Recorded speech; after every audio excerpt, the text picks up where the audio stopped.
नमस्कार साथियों, आज अरस्तू के ऊपर चर्चा होगी।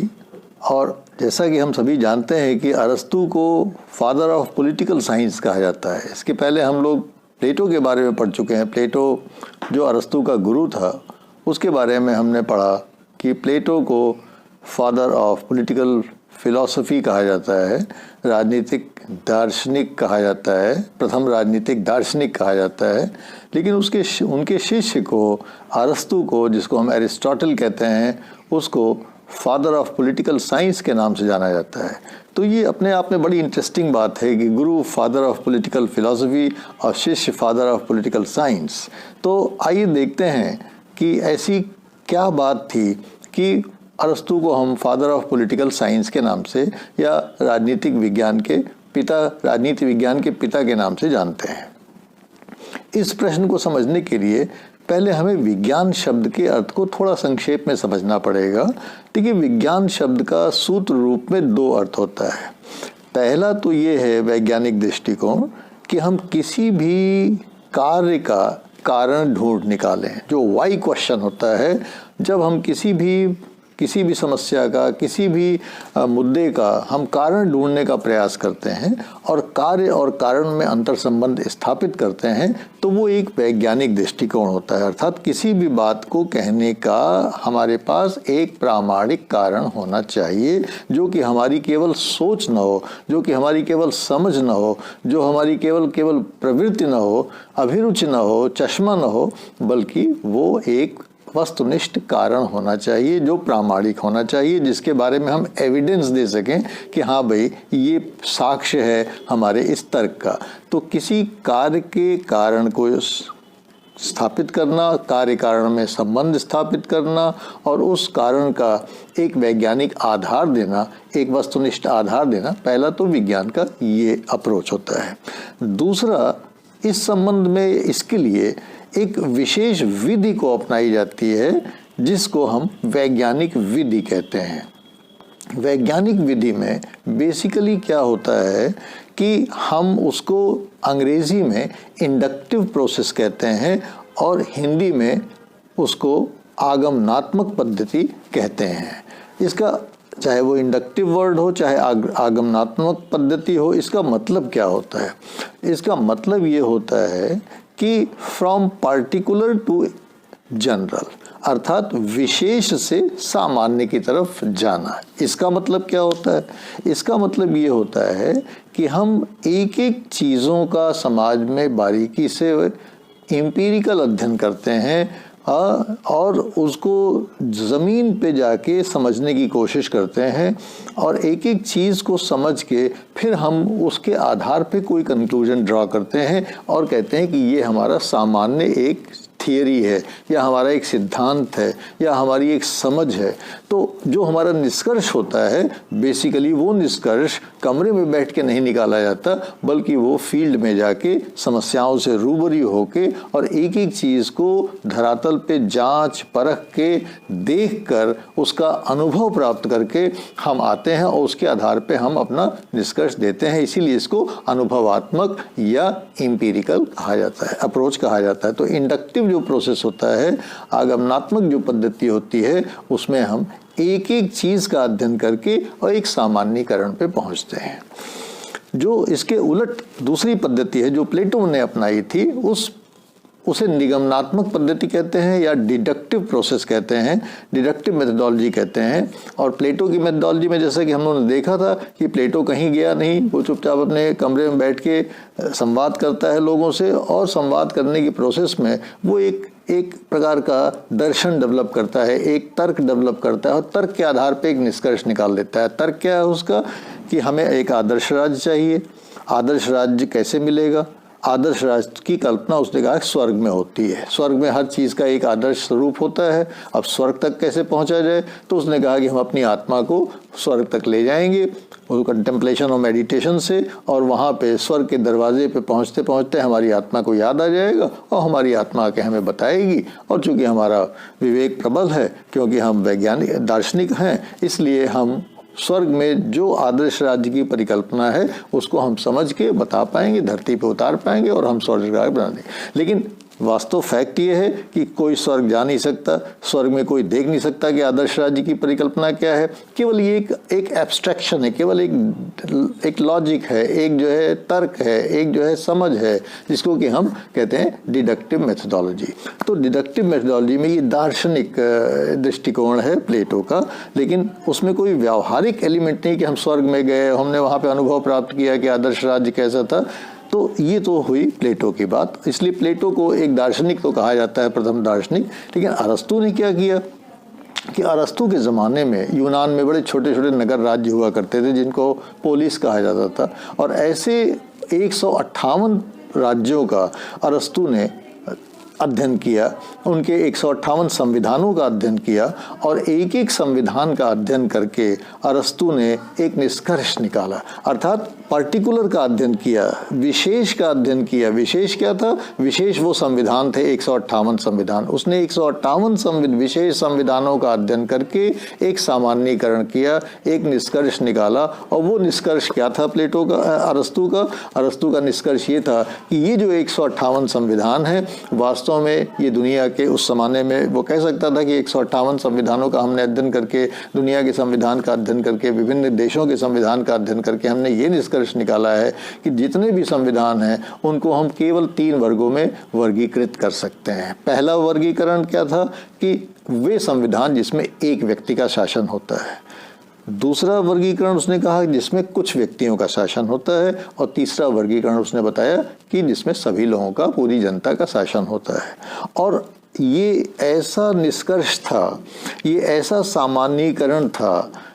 क्या सामान्यीकरण? कि दुनिया के सभी संविधानों को केवल 3 श्रेणियों में ही बांटा जा सकता है, जहाँ एक व्यक्ति का शासन हो, कुछ व्यक्ति का शासन हो, या सभी व्यक्तियों का शासन हो। और ये जो उसने सामान्यीकरण निकाला, ये जो सिद्धांत बनाया, ये जो थियरी प्रतिपादित की संविधान के क्लासिफिकेशन की, ये थियरी इतनी ऑब्जेक्टिव है, इतनी वस्तुनिष्ठ है, और इसलिए अरस्तू के समय से लेकर आज तक ये वैसी ही मान्य है, क्योंकि इसमें कोई चौथा तल नहीं जुड़ पाया है, कोई चौथा वर्गीकरण इसमें नहीं, चौथा वर्ग इसमें नहीं जुड़ पाया है। और जिस प्रकार से विज्ञान के जो नियम होते हैं वो वस्तुनिष्ठ होते हैं, और वो सार्वकालिक होते हैं, सार्वदेशिक होते हैं, और समय काल देश की सीमाओं से बंधे नहीं होते, उसी प्रकार से अरस्तू ने संविधान के वर्गीकरण के बारे में जो निष्कर्ष निकाले वो भी देश काल परिस्थितियों से बंधे नहीं है, और वो भी आज भी उतने ही मान्य हैं। हाँ, ये अरस्तू ने ये जरूर बताया कि ये जो 3 संविधान हैं ये अच्छे भी हो सकते हैं और बुरे भी हो सकते हैं। जैसे एक व्यक्ति का शासन है, उसने बताया कि अगर वो अच्छा है तो उसे हम राजतंत्र कहेंगे, और बुरा है तो उसे हम अधिनायकवाद कहेंगे, अर्थात जिसको हम निरंकुश शासन कहते हैं, जिसमें एक तानाशाह होता है। दूसरे वर्ग में उसने बताया कि दूसरे वर्ग में शासन कुलीन तंत्र होता है, अर्थात जो समाज के अभिजन होते हैं, जो समाज की योग्यतम लोग होते हैं, उनका शासन होता है। और अगर वो अच्छा शासन होता है तो उसे कुलीन तंत्र कहेंगे, लेकिन अगर वो बुरा शासन होता है तो वो धनिक तंत्र हो जाता है। और इसी प्रकार से तीसरा वर्गीकरण उसने बताया, तीसरा वर्गीकरण जिसमें कि उसने कहा कि जिसमें सभी व्यक्तियों का शासन होता है, उसको उसने पॉलिटी का नाम दिया, और कहा कि पॉलिटी अगर वो सभी व्यक्तियों का शासन अच्छा है तो उसे पॉलिटी कहा जाएगा, अगर वो सभी व्यक्तियों का शासन अच्छा नहीं है तो उसे बुरा कहा जाएगा, उसे भीड़ तंत्र कहेंगे। तो इस प्रकार से उसने तीनों प्रकार के जो संविधान है उसके फिर 2-2 वर्गीकरण किए, अच्छे और बुरे के। और अच्छे और बुरे का जो आधार बताया अरस्तू ने, वो एकदम वस्तुनिष्ठ आधार है, और वो आधार ये है कि अच्छा संविधान वह है जो जनता के हित में शासन करे, और बुरा संविधान वह है जो स्वहित में शासन करे। उसका कहना था कि अगर एक व्यक्ति का शासन है और वो व्यक्ति अपने हित में शासन करता है तो वो निरंकुश शासन हो जाता है, वो तानाशाह हो जाता है, और अगर वो सबके हित में शासन करता है तो वो राजतंत्र कहलाने के योग्य है। इसी प्रकार अगर कुछ लोगों का शासन है वो कुलीन तंत्र है। कुलीन तंत्र वह शासन होता है जो होता तो कुछ लोगों का है लेकिन सभी जनता के हित में काम करता है, लेकिन वो धनिक तंत्र हो जाता है। वो बुरा शासन कब हो जाता है? वो जो स्वहित में काम करने लगता है। और इसी प्रकार सबसे इंटरेस्टिंगली अरस्तू ने यह भी बताया कि जो जनता का शासन है, उस जनता के शासन में भी ये प्रवृत्ति होती है कि वो जनता का शासन, नाम का जनता का शासन होता है, कभी कभी काम वो शासकों के ही हित में, प्रतिनिधियों के ही हित में करने लगता है, कुछ लोगों के हित में करने लगता है, पूरी जनता के हित में नहीं करता, तब वो भीड़ तंत्र कहलाता है, तब वो लोकतंत्र, पॉलिटी नहीं होता। और इस प्रकार से एक वैज्ञानिक दृष्टिकोण अपनाते हुए, तर्क का सहारा लेते हुए, तथ्यों का सहारा लेते हुए, विशिष्ट संविधानों का अध्ययन करके अपने निष्कर्षों को ड्रॉ करते हुए जो आगमनात्मक पद्धति अरस्तु ने अपनाई, उसी आगमनात्मक पद्धति का हम लोग आज भी पालन करते हैं। और आज भी विभिन्न विश्वविद्यालयों में, विभिन्न स्कूल कॉलेजेस में, जहाँ पे भी पॉलिटिकल साइंस या राजनीतिक विज्ञान की चर्चा होती है, वहाँ एरिस्टोटेलियन मेथडोलॉजी की ही चर्चा होती है। वहाँ आज भी जब भी हमारे छात्र, शोधार्थी, स्कॉलर्स किसी भी राजनीतिक समस्या का हल ढूंढने का प्रयास करते हैं तो वो प्लेटोनिक मेथडोलॉजी को एक्सेप्ट नहीं करते, बल्कि वो एम्पिरिकल मेथडोलॉजी को एक्सेप्ट करते हैं। वो ग्रास रूट लेवल पे जाते हैं, समस्याओं को देखते हैं कि उनका वास्तविक स्वरूप क्या है और उसके आधार पे अपने निष्कर्ष ड्रॉ करते हैं। और इसलिए आज हम अपने को पॉलिटिकल साइंटिस्ट या राजनीतिक विज्ञान का छात्र कहने के योग्य पाते हैं। तो आज जिस वैज्ञानिक पद्धति का प्रयोग करके हम एक वस्तुनिष्ठ और बिल्कुल तथ्यपरक और तार्किक कोई निष्कर्ष ड्रॉ करना चाहते हैं, वास्तव में वो अरस्तु की देन है। अरस्तु ने सबसे पहले उसकी शुरुआत की थी और इसीलिए अरस्तु को फर्स्ट पॉलिटिकल साइंटिस्ट या फादर ऑफ पॉलिटिकल साइंस कहा जाता है। Thank you very much. नमस्कार साथियों, आज हम लोग इस बात पर चर्चा करेंगे कि पॉलिटिकल साइंस को मास्टर साइंस या परम विज्ञान क्यों कहा जाता है। आपने अरस्तु की पुस्तक द पॉलिटिक्स का नाम तो जरूर सुना होगा, लेकिन उसने एक और पुस्तक लिखी है जिसका नाम है निकोमैकियन एथिक्स। और इस निकोमैकियन एथिक्स नामक पुस्तक में अरस्तु ने पॉलिटिक्स को मास्टर साइंस के रूप में प्रस्तुत किया है। आइए देखते हैं कि इसका मतलब क्या है, मास्टर साइंस का मतलब क्या समझता है अरस्तु। मास्टर साइंस से मतलब ये है कि दुनिया में जितने भी ज्ञान के विज्ञान की विधाएं हैं, उन सभी ज्ञान विज्ञान की विधाओं में अरस्तु पॉलिटिकल साइंस को या राजनीति विज्ञान को सबसे ऊपर रखता है, सबसे श्रेष्ठ मानता है, सुपीरियर मोस्ट मानता है। और इसका कारण ये है कि वो कहता है कि जितने भी अन्य विज्ञान हैं, वो सारे के सारे अन्य विज्ञान एक तरह से देखा जाए तो पॉलिटिकल साइंस से ही निकलते हैं, राजनीति विज्ञान से ही निकलते हैं। जितने भी विज्ञान हैं, चाहे वो प्योर साइंसेज हो, चाहे वो अप्लाइड साइंसेज हो, सारी के सारे विज्ञान पॉलिटिकल साइंस से निकलते हैं।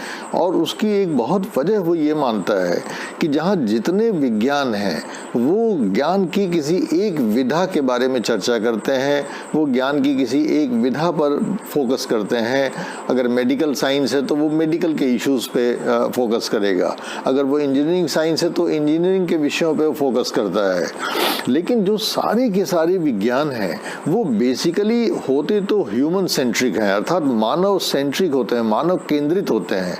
और इसलिए वो विज्ञान जो मानव केंद्रित हो और मानव की समस्याओं से जूझता हो, वो विज्ञान एक ऐसा विज्ञान है जिसको अरस्तु ने राजनीति विज्ञान की संज्ञा दी है। और जितने भी विज्ञान की विधाएं हैं, वो सारी विज्ञान की विधाओं को जैसे एक प्रकार से मानता है कि वो शाखाएं हैं, उनकी टहनियाँ हैं, और जो असली वृक्ष है वो पॉलिटिकल साइंस है। इसलिए उसने पॉलिटिकल साइंस को मास्टर साइंस कहा गया है। अब ये ज़रूर है कि आप लोगों को ये समझना चाहिए कि अरस्तु ने पॉलिटिकल साइंस को उस रूप में साइंस, पॉलिटिकल साइंस नहीं माना जिस रूप में केवल आज हम लोग पढ़ते हैं, बल्कि उसमें पॉलिटिकल साइंस के दो पक्षों को उजागर किया है। पहला पक्ष तो जाहिर है कि हम सभी लोग जानते हैं कि शासन या गवर्नेंस होता है पॉलिटिकल साइंस का, लेकिन अरस्तु ने पॉलिटिकल साइंस में वास्तव में एथिक्स को भी सम्मिलित किया है, अर्थात उसने उसमें नैतिकता को भी सम्मिलित किया है। और नैतिकता का मतलब ये, जैसा कि हम सभी जानते हैं कि जब हम नैतिकता का निर्धारण करते हैं तो हम ये निर्धारण करते हैं कि गुड क्या है, बैड क्या है, राइट क्या है, रॉन्ग क्या है। तो अरस्तु का मानना है कि पॉलिटिकल साइंस न केवल गवर्नेंस के इशू को, न केवल शासन के मुद्दों को डील करता है, बल्कि वो इथिक्स के मुद्दों को भी डील करता है, मॉरल्स के मुद्दों को भी डील करता है, राइट और रॉन्ग के मुद्दों को भी डील करता है। इसलिए वो कहता है कि राइट और रॉन्ग का जो मुद्दा है ये हर विज्ञान पे अप्लाई करता है, चाहे वो इंजीनियरिंग साइंस हो, चाहे मेडिकल साइंस हो, चाहे स्पेस साइंस हो, चाहे कोई भी साइंस हो, फिजिक्स, केमिस्ट्री, मैथमेटिक्स हो, हर जगह वास्तव में अगर उस विज्ञान का आप केंद्रीय बिंदु देखें तो वो विज्ञान बनाया ही क्यों गया है, वो मानव के अच्छाई के लिए बनाया गया है। और वो अच्छाई क्या है, वो अच्छाई आपको कौन बताएगा? वो अच्छाई अगर कोई बता सकता है तो अरस्तु का कहना है कि वो आपको केवल एथिक्स बता सकती है, नैतिकता बता सकती है। और उस नैतिकता का निर्धारण कौन करता है? पॉलिटिकल साइंस करता है। और जब पॉलिटिकल साइंस नैतिकता का निर्धारण करता है, अच्छे और बुरे का निर्धारण करता है, तो वो हर विज्ञान को डिक्टेट कर रहा है, हर विज्ञान को बता रहा है कि आपको अपनी वैज्ञानिकता का प्रयोग अच्छाई के लिए करना है। और यहीं पे political science superior most science के रूप में अरस्तु के द्वारा प्रस्तुत किया जाता है। एक दूसरा बड़ा इम्पॉर्टेंट पहलू है जिसकी वजह से अरस्तु ने इसे मास्टर साइंस कहा है, और वो ये है कि विज्ञान की या ज्ञान की जितनी भी विधाएं हैं वे सारी की सारी विधाएं समाज का अध्ययन करती हैं, सामाजिक समस्याओं का अध्ययन करती हैं। लेकिन समाज का अध्ययन करना और सामाजिक समस्याओं का अध्ययन करना एक बात है, और उन अध्ययन के द्वारा उन समस्याओं के समाधान को बताना दूसरी चीज़ है। तो पॉलिटिकल साइंस, अरस्तु का मानना है कि political science is that science which gives you a key to the conflict resolution in the society. अर्थात पॉलिटिकल साइंस वह विज्ञान है जो न केवल समाज में किसी विधा का अध्ययन करता है, बल्कि समाज में होने वाले संघर्षों के समाधान की कुंजी प्रस्तावित करता है। वो बताता है कि समाज में तो समस्याएं होंगी ही, समाज में तो संघर्ष होंगे ही, लेकिन उन संघर्षों का समाधान कैसे हो, ये सबसे इम्पोर्टेंट है। तो पॉलिटिकल साइंस को बनाया ही गया, अर्थात राज्य को बनाया ही गया, सरकार को बनाया ही गया, संप्रभुता की अवधारणा को लाया ही इसलिए गया कि समाज में जो भी संघर्ष हो, जो भी कॉन्फ्लिक्ट्स हो, उन कॉन्फ्लिक्ट्स को समाधान किया जा सके। और वो समाधान कौन करेगा? स्टेट करेगा, और स्टेट और गवर्नमेंट के द्वारा उन समस्याओं का समाधान किया जाता है। इसीलिए हम स्टेट के अध्ययन को पॉलिटिक्स कहते हैं या पॉलिटिकल साइंस कहते हैं। तो एक व्यावहारिकता है कि समस्याओं के समाधान हमें करना है, और ये एक व्यावहारिक समस्या है, और इस व्यावहारिक समस्या को पॉलिटिकल साइंस एड्रेस करता है। और पॉलिटिकल साइंस जब इसको एड्रेस करता है तो पॉलिटिकल साइंस की ये मान्यता है कि जो फिलोसोफर किंग है प्लेटो का, या हमारे फिलोसोफर किंग को छोड़ दीजिए, जो भी शासक है, उस शासक से हम ये एक्सपेक्ट करते हैं कि वो गवर्नेंस और इथिक्स, पॉलिटिक्स और इथिक्स दोनों की बारीकियों को जाने। और जब तक वो ऐसा नहीं करता है तब तक वो शासन करने की योग्य नहीं है। इसलिए अरस्तु का मानना है कि हर व्यक्ति शासन भी नहीं कर सकता। शासन करने के लिए आप में एक एलिमेंट ऑफ रैशनैलिटी का लेवल होना चाहिए। और इसीलिए अरस्तु में अगर आपने देखा होगा तो सिटीजन और स्लेव की कॉन्सेप्ट है, जिस पे हम लोग कभी बाद में चर्चा करेंगे, स्लेवरी पर। लेकिन अरस्तु सभी व्यक्ति को शासन करने की आज्ञा नहीं देता है, वो केवल उन व्यक्तियों को शासन करने की आज्ञा देता है जिनके पास रैशनैलिटी है, जो कि अपने बौद्धिकता में डोमिनेट करते हैं। क्योंकि बौद्धिकता का प्रयोग करके वो गवर्नेंस ही नहीं करेंगे, बल्कि इथिकल क्वेश्चंस का निर्धारण भी करेंगे, और कॉन्फ्लिक्ट के रेजोल्यूशन में एक सही मैकेनिज्म बताएंगे कि भाई what is right and what is wrong. इसी का तो कॉन्फ्लिक्ट है सोसाइटी में। हर आदमी समझता है कि मैं सही हूँ और आप गलत हैं, लेकिन एक्चुअली वास्तव में सही कौन है और कौन गलत है। और सबसे बात इम्पॉर्टेंट चीज़ ये है कि समाज में जब सही और गलत का हम निर्धारण करते हैं तो हम चाहते हैं कि हम एक अच्छा जीवन जिए। और लेकिन सवाल ये है कि अच्छे की परिभाषा सबकी अलग होती है। अरस्तु कहता है कि सब लोग अपने अपने ढंग से अच्छाई को, गुडनेस को परिभाषित करते हैं, लेकिन पॉलिटिकल साइंस वो विधा है जो कि मास्टर साइंस है, जो कि बताता है कि हाईएस्ट गुड क्या है, सबसे बड़ा अच्छाई क्या है, सबसे बड़ी अच्छाई क्या है, सबसे हाईएस्ट गुडनेस क्या है। चाहे वो इकोनॉमिक्स हो, चाहे रिटरिक हो, चाहे वॉर हो, चाहे कोई भी विषय हो, हर विषय में एक अपनी गुडनेस की कॉन्सेप्ट होती है। लेकिन अरस्तु के अनुसार जो असली हाईएस्ट गुड की परिकल्पना है, वो हाईएस्ट गुड आपको केवल और केवल पॉलिटिक्स ही बता सकता है, पॉलिटिकल साइंस ही बता सकता सकता है। इसलिए पॉलिटिकल साइंस जो है वो आपको गुड और राइट ये और दोनों का निर्धारण करके कॉन्फ्लिक्ट्स को रिजॉल्व करता है। इसलिए ये वास्तव में एक नोबल साइंस है, नोबलिस्ट साइंस है, क्योंकि ये नोबिलिटी और न्याय ये दोनों को एक कंबाइन करके हमको एक अच्छा जीवन जीने का अवसर प्रदान करता है। तो व्यक्ति राज्य का अस्तित्व समाज में व्यक्ति के लिए आता है, लेकिन वास्तव में राज्य कंटिन्यू करता है एक अच्छे व्यक्ति के लिए। हर आदमी अच्छा व्यक्ति बनना चाहता है, हर समाज अच्छा समाज बनना चाहता है, लेकिन वो अच्छा समाज कैसे बन सके, वो अच्छा व्यक्ति कैसे बन सके, इसका निर्धारण और कोई भी विज्ञान नहीं कर सकता। इसका निर्धारण केवल और केवल पॉलिटिकल साइंस ही कर सकता है। तो अरस्तु के हिसाब से पॉलिटिकल साइंस जो है मास्टर साइंस है, सर्वश्रेष्ठ विज्ञान है, परम विज्ञान है। इसलिए विज्ञान है कि ये न केवल सारे विज्ञानों को डिक्टेशन देता है कि what is good and what is right, किस तरीके से आपको काम करना चाहिए, मनुष्य की अच्छाई की परिभाषित करता है, समाज की अच्छाई को परिभाषित करता है, और एक अच्छा समाज कॉन्फ्लिक्ट रेजोल्यूशन करके एक नैतिक समाज बनाने की कोशिश करता है। इसीलिए अरस्तु ने पॉलिटिकल साइंस को मास्टर साइंस की संज्ञा दी है। Thank you very much.